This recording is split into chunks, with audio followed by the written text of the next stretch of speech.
Guys, welcome back to Practice Peak. And in this week's episode, I want to show you how to get your practice to 100K plus a month, done consistently, done predictably, and done stress-free. Is this like a cheesy hook? Well, you have to stay until the end and find out, because I want to actually show you the exact way how I built and I scaled my clinic to 100K a month. I want to share with you my Q1 reports, because it's literally the end of March, beginning of April 2024, depending on what time of the year you're listening to or watching this video. And it doesn't actually matter at what point you tune in, because the principles of how we get there are still the same. But I want to show you a couple of things you can learn from those reports, and hopefully you can apply those things to your practice, your business. And I want to share with you some of the biggest struggles that I find people are challenged with getting from 10, 20, 30, 40K to 100K a month. There's a big difference, not just numerically, but also the strategies to get to that stage as well. So if you stay until the end, these are the things that you will learn, you will discover. And the whole mission of Practice Peak is to just help people build amazing businesses that serve lots and lots of people, that the practice owners make some money along the way and have fun. Because otherwise, what is the point? You might as well just work for someone else, have no responsibility, and still be on good money and still help lots of people. So if you're someone like me who's got the fever, we call it the disease of running a business, there's always better things to do. There's always better improvements, more things to achieve. And that's kind of what you sign yourself up for if you're an entrepreneur. Now, here's my analysis. So as we are recording this, it's 2nd of April. So these are the numbers from 1st of January 2024 to 31st of March 2024.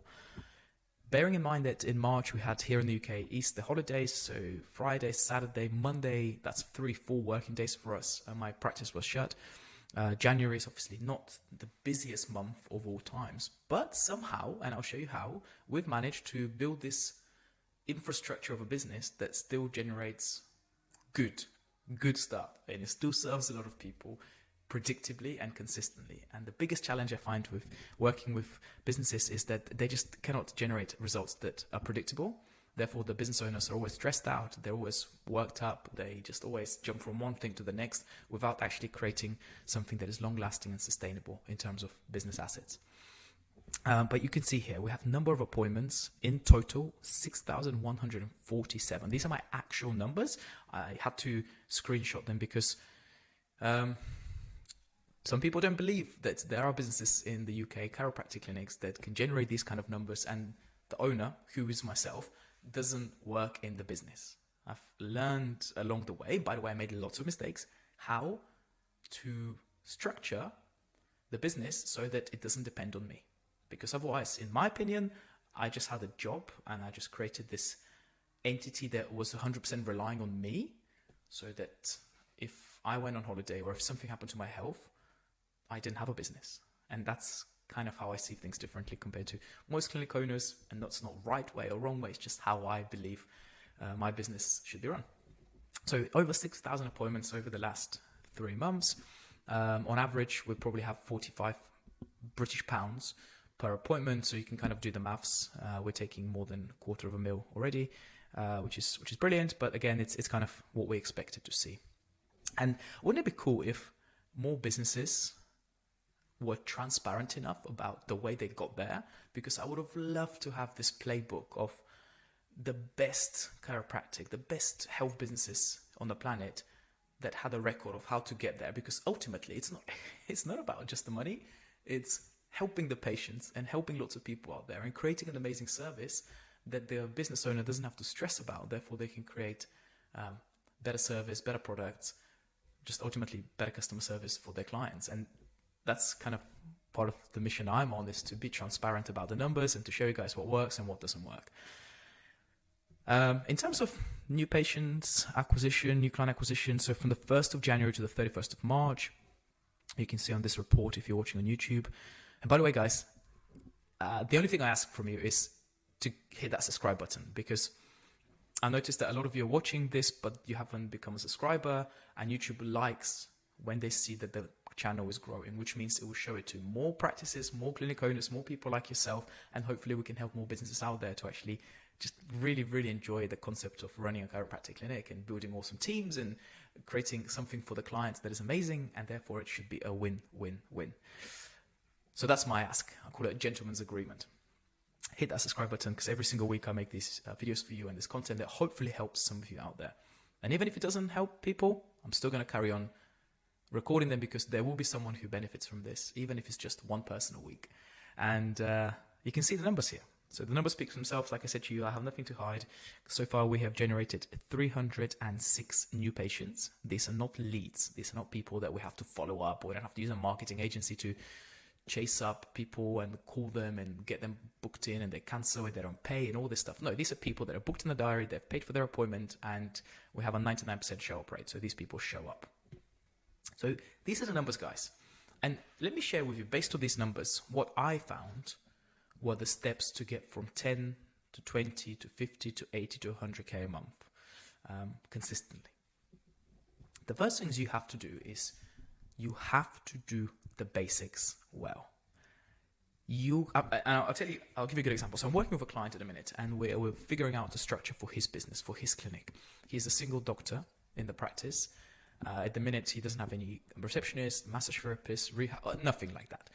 So I said to the person, if you don't do things well yourself, if we don't come up with systems, with processes, with procedures, being able to consistently generate new patients, being able to get people started on a plan, giving the patients the results they deserve, and replicating that process or those processes, you will never be able to grow a business. Because what is the point of hiring 1 or 2 or 3 people if you don't do the basics well yourself? So, with that said, make sure you know how to do a good day 1. Make sure you know how to do a good day 2. Get yourself a coach, or hire someone like, I don't know, it doesn't have to be me. Get someone to help you to really structure those things and put these things in place, so you know when you have a tricky patient, or when you have a difficult case, or when people don't have finances, but they know they need the help. There's ways you can support them, and you can replicate that hundreds and hundreds and hundreds of times. If you cannot replicate it just for yourself as a practitioner once or twice or 3 or 10 times, there is no point hiring an associate. There is no point hiring a massage therapist. There's no point getting a clinic manager, because you're just creating more headaches for yourselves. You're creating more liabilities because you don't know how to do the basics well. And that's the ugly truth. And trust me, I've been there. I've made all the mistakes myself. I'm still making them, but I'm just in a position where maybe I'm a few steps ahead of some of you guys. And hopefully that helps you not make the same mistakes as I have. The second thing is, one of my favorite sayings in life is, heads I win, tails I don't lose. What does that mean? What does it mean? Heads I win, tails I don't lose. It means that you find a way for every situation in the business to make sure that if you win, you win. If there is a losing situation, you lose very little, or you don't lose at all. So you minimize your downside and you leverage your upside. There's lots and lots and lots of ways of doing that. Let's say you're structuring a deal with a local agency that you want to advertise with, and you know they have 3 or 4 or 5 advertising boards that currently are available. There's no business advertising on them, but you know they're close to your clinic. You want to put an awesome ad. You want to put like a QR code on there that next to traffic lights, so when people stop, they can scan it. It takes them straight to your website with an offer, blah, blah, blah. You know that business needs to fill those spots. So in order for me to leverage my position, I might call them and I say, hey, this is Stefan, I'm the business owner of X, Y, and Z. I don't know if you guys are busy or not at the minute, or if you are currently running any sort of offers, but I'm new in town and I would love to try for 3 months how your business operates. I'm a very small business, I don't have many funds, and I would like to, first of all, figure out, does this thing work for me? And second of all, figure out if I can do business with you long term. Because if I can, I'll be a long-term loyal customer, and I want to do repeated business. I'm here to stay for the next 5, 10, 15, 20 years. I'm not here to go the next month or 2. So why don't we come up with 3-month payment plan for me that if it generates me a certain number of business, certain amount of business, I'm happy to pay your full price. If it doesn't, we have to come up with some sort of agreement. Otherwise, I wouldn't be able to afford it. But if that's not something that you can do, I understand. I'll find another company. Guess what? They want your business. It's just like human nature, right? If they say no, you've lost nothing. If they say yes, you've potentially reduced your downside. If it doesn't generate many new patients, you pay half price, or you pay 25% off, or you pay 50, or whatever, however you structure it. But that is the concept of how do I reduce my downside and minimize my risk, and how do I upgrade my upside? If it does work, I leverage it. So if it works, great, I'll pay you full price. It's fine. That's exactly what I want to do if it generates me 7, 8, 10 new patients a month. So I hope that one makes sense. It's a principle you can really apply in all sorts of life situations and business situations as well. The next one is the psychology of building a team. If you want to get to 100K a month, you cannot do it yourself. It's just the numbers will not add up. So in order for you to build a team, you have to play to your advantages. Because if you just have 1 or 2 people in your team, it's very difficult to go to these events where all of our chiropractors are competing for the best talent to grab their attention and for them to come to us. So for me, I've had to figure out 101 different ways how to attract talent, how to make sure I'm booked to all the events every single year. We don't miss a year of advertising, of marketing, of recruiting. Because when we do, guess what? It took me 18 months, 1 year, to find a good associate. And no one wants that. But it does start with, you've got to treat your staff well. You have to have a brand that stands for something different, because this is your tribe. These are the kind of people you would attract. And then the strategies behind it are actually much easier. But the psychology of building a team comes from building that uniqueness around your brand, building that differentiation point about your business. And that doesn't mean you have to have 10 people or an amazing big building or a shiny x-ray facilities and big car parks. No, it means you stand for something that you believe in and someone will follow, but they have to know what you stand for and what you believe in. So you might start with a mission statement. You might start with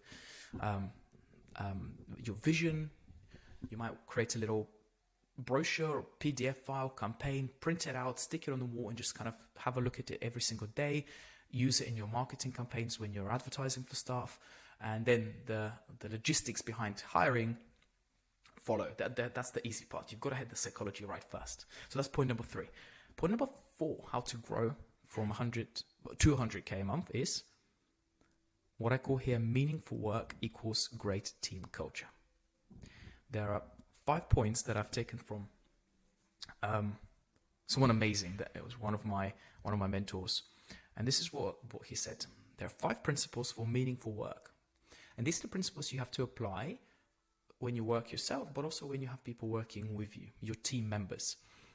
Principle number 1 is people need a challenge. Things need to get incrementally more difficult. I said, keep them 1 foot out of their depth, meaning it just has to be hard enough for them to be able to see the result, whether that's, I don't know, pushing the clinic to do a certain number of treatments that month, or working together to collect enough Google reviews so that people can see your clinic stands out. Any type of challenge. It's like a game. You need to gamify it. But you know how when you play a game and it gets difficult and more difficult and more difficult to reach level, otherwise you get bored. With work, it's exactly the same stuff. So you've got to keep in order to keep the work meaningful, you need to keep it challenging. The second point for meaningful work and how to build an amazing culture. By the way, we have 15 full-time direct people working with us in my clinic, and then obviously we have subcontractors and things like that. But hopefully they don't talk behind my back. But from what I can see, they're happy, they're busy, we have fun, we work hard, and we deliver an amazing service for our clients, which is the main thing. So I've got some of the stuff right here. Maybe not all of the stuff, but some of the stuff right. And these are the 5 principles I think about all the time. The second principle of how to create good culture in your team is a sense of forward motion. So that's true in life, that's true in business, that's true in your work, and that's true for your colleagues. They have to know that there is a sense of progress. That can be booking the CBD events for them, having an event coming up, a work due, a challenge, setting them tasks, setting them goals, setting them projects that they can work towards, but they need to see that they're evolving. Because as soon as you become static, you're actually dying. It doesn't feel nice. Everyone knows it's quite boring, it's dull, it's repetitive, and we don't want that. The third point is pursuing a goal that is subjectively meaningful. So that's where I sit down 3 to 6 months with every single chiropractor of mine, and we go through the goals that they set for themselves. What's meaningful for them, not what I want from them, That's another kind of meeting. That's another topic that we have to discuss. But what is subjectively meaningful for them? For some of your chiropractors, that might be numbers in a diary. For some of your chiropractors, it might be learning a new technique that they've wanted to learn all their life. My wife has always wanted to learn the Webster technique to help pregnant patients.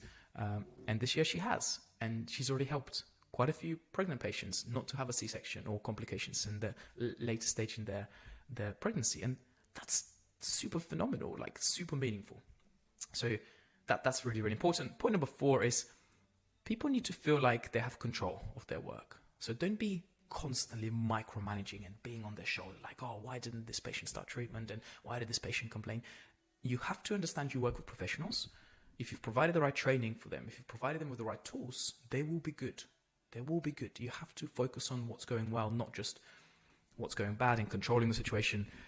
I must admit, I'm probably a little bit guilty of that, a bit of a control freak. I think all business people are. But the more I gave control to my team within the framework of how we practice, the more they started to flourish and become better people, better practitioners, and being able to be showing up to work with more confidence and experimenting with different strategies and having the ability to really show authority with their patients and lead the way. And that's really, really cool to see as a director of the company.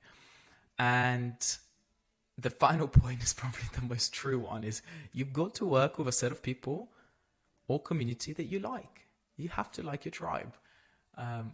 In the past, I have made mistakes where I've either hired the wrong person or placed people in the wrong position, and it just wasn't enjoyable for me. It wasn't enjoyable for them, and ultimately it wasn't a good outcome for the business. So things have to change. So that's really, really, really important. And these are my 5 principles. Screenshot this, DM me. I can send you all this if you want, but these are critical if you want to create that 100K a month. Because by the way, guys, these numbers here that I've given you, 100K a month, 20-30% profit margins, it's amazing. Of course, it's great, and it gives me flexibility and freedom. But that number that I've just shared with you is the outcome. It's the byproduct of applying these principles within the context of what I'm teaching you. Okay? You don't lose weight by just focusing on a number. You lose weight by eating well, by exercising, by sleeping properly, by stressing less, increasing the amount of training you do. These are the inputs, and that's what we need to focus on. And finally, stand on the shoulders of giants. And what I mean by that is the number of times I've hit my head against the wall, not literally, by trying to come up with something that I think works and it didn't work. And then I go back and I said, I should have just done what my coach told me, or I should have just done what this person said, or that book or this podcast suggested. Things that have been proven to work over and over and over and over again by leveraging other people's knowledge, experience, and expertise. I've paid hundreds and thousands of pounds on coaching, masterminds, self-development, and it's paid off. But I also work with people that you can see how they had to wait until the very end, until almost their business is going bankruptcy, for them to seek for help. So don't be afraid to just leverage what people already know. If I pay someone £10,000, but they can generate me a skill that makes me 100K every month, is that a good investment? Yes or yes? So these are the 5 points that I believe are very, very important to get you to from 10 to 100K a month. The biggest struggles, these are the biggest struggles, is knowing your musts and leaving behind your shoulds. Tony Robbins talks about this, but if you focus on what must happen, and you know your KPIs in the business, and you know what are the critical things that need to happen in order for you to grow, do them. Don't worry about the color of your logo, or don't worry about getting a thank you card for your clients. It's amazing. I think you should give them thank you cards, but you must have cash flow. You must be profitable. You must be able to help people. You must be able to generate results. Those musts are musts for a reason. And if you ignore the musts and you just follow the shoulds, you should yourself, as one of my favorite mentors said once. So it's almost like the 80-20 rule, where you focus on what are the 20% of things that generate 80% of my results, and focusing on those. We'll call them income generating activities. What are the things that actually keep my business alive, make it thrive? And then I can focus on the thank you cards, the personalization of emails, by organizing work dues with your staff members and all of that stuff, which is very important, but it's not critical for your business to survive or thrive.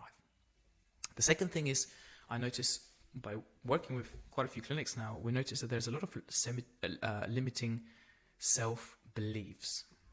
And your business is going to be a reflection of how you think. I call them the stories. The story that you tell yourself, the story that you show up with on a Monday morning is very important. You've got to, what was that saying? Fake it until you make it.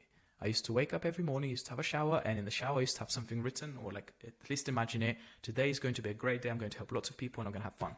Today is going to be a great day. I'm going to help lots of people and I'm going to have fun. It feels so fake at the beginning. It feels like BS. And then something magical happens. You start to think less about the negative stuff. You start to think about less about the things that could go wrong and the potential of things that could go right. And you just rebuild your mindset. And I'm not a mindset coach, but it's a big part in business. And finally, the biggest struggle is people don't want to do the not sexy work. You've got to do the unsexy work. The unsexy work is picking up the phone when someone cancelled and following up with them. The unsexy work is knowing that you have to hire a CA and writing that bloody script for what to call how to answer the phone when they apply for the job. The unsexy work is writing your name on the back of a referral card and giving it to a patient. Say, look, if anyone can benefit from this, please give them this because it will really help me in my business, and then hopefully I can help them. This is the unsexy stuff that no one wants to do because it works, and because something works, you want to do something that sounds more sexy, more shiny, and is much more exciting on the surface. But that creates a lot of stress, that creates a lot of business mistakes, and things that we want to, as much as possible, avoid if we were to run the business in a smart way. Guys, this is unfortunately the ugly truth. So I'm going to set you a challenge, and the challenge for this week, and I told you I'll try to make this show as much as I can practical and real for people because it's helped me knowing all this stuff. And I want you to have, this is a challenge for this week. Last week's challenge, I can't even remember what last week's challenge was, but go and watch the previous video on YouTube. This week's challenge is I want you to have an uncomfortable conversation with someone who's been where you want to be. Someone who is at that destination where you are aiming to get to, but you just don't know how to. Let me give an example. I have a friend, amazing friend, and he's such a good business person. He's really hardworking, but they're making probably between 50 to 60K a month, and he just doesn't know how to get to 90, 100. He just doesn't know how to. So a couple of weeks ago, we sat down on Zoom, and I said, what are your goals? What are your challenges? How are you getting there? And then we can finalize where the biggest bottleneck was. So now we work together, and I realized that actually he just didn't know to get to that next step because he's never done it. And I don't know how to get to 200K a month because I haven't done it. I may think I know, but I clearly don't because I'm not doing it. So that's the challenge I want you to set yourself for this week. Pick up the phone, send an email to someone, send a DM to someone. If you know a clinic, someone like myself, where I obviously do professional coaching, I can offer you like a chat where I can consult or at least do a discovery call, and I'll show you in a minute how that works. But just please do that one thing and have an uncomfortable conversation with someone. The reason I say uncomfortable is because you need to put your ego to the side. You have to put the ego to the side and say, I don't know how to do that thing. I need to ask someone who's doing that thing well how to do that thing, because I can show you all my playbooks and I can show you the things I teach people. And if you're watching this on YouTube, you can see that normally we do a business audit and a strategy. We do a cash injection so we can help your business get more cash flow. I have a growth accelerator stage where we increase existing cash. We have an automation mastery where a lot of people struggle. That's where you set up systems. That's where it says processes, SOPs. The final phase, in my opinion, is operational excellence, where you take yourself away from the business so you are allowed to have that freedom to do whatever you want, however you want to, whoever you want it with. But that process has taken me 6-7 years to get to that. And I had a mentor who was saying to me, from phase 1 to phase 2, you need to do X. From phase 3 to phase 4, you need to do Y. From phase 4 to phase 5, it's a completely different ball game. So I can show you my framework, but I cannot physically do it for you. And I can show you how we have lots and lots of different campaigns that we run. This is another couple of things that we ran last year where we generated thousands of pounds, and we didn't have one lead gen ad running. This was just all internal things that we were doing in terms of campaigns. So that's the kind of stuff I teach people. These are the kind of results we generate for my businesses. These are the kind of results we get for our clients. But I always leave every single show, every single video with this question: how much is it costing you not knowing what you don't know? One of my favorite marketeers, Alex Ramosi, says, if you don't know how to make 100K a month, it's costing you 100K a month not know how to make 100K a month, which is so silly, but it's the ugly truth. And that's why I want to inspire people that actually, if I can do it, if I can run a business that makes good money, that serves the community, that has built a team culture, and I don't practice in it anymore, if I can do that, the guy who couldn't speak English 15, 20 years ago, anyone can do it. You just need someone to hold your hand and show you how it's done. So guys, if you do want to have a chat, there is no risk. I call it a discovery call. We sit down, we have a chat on Zoom. I figure out what are your problems. You tell me what you're struggling with. You tell me where you want to take the business to the next level. And then I can say to you, yes, it sounds reasonable and I can help you and I think I'm the right person, which is great. Or I can say to you, actually, Mr. or Mrs. X, this is not something I can help with, but at least I can guide you the right way. And then we give each other a virtual hug and we say goodbye and we're still friends. So guys, thank you so much for watching this or listening. And as I said, if there is anyone who hasn't subscribed or anyone who can leave us a review that genuinely finds this stuff helpful and interesting, it would mean the world to me. Until next time, bye-bye.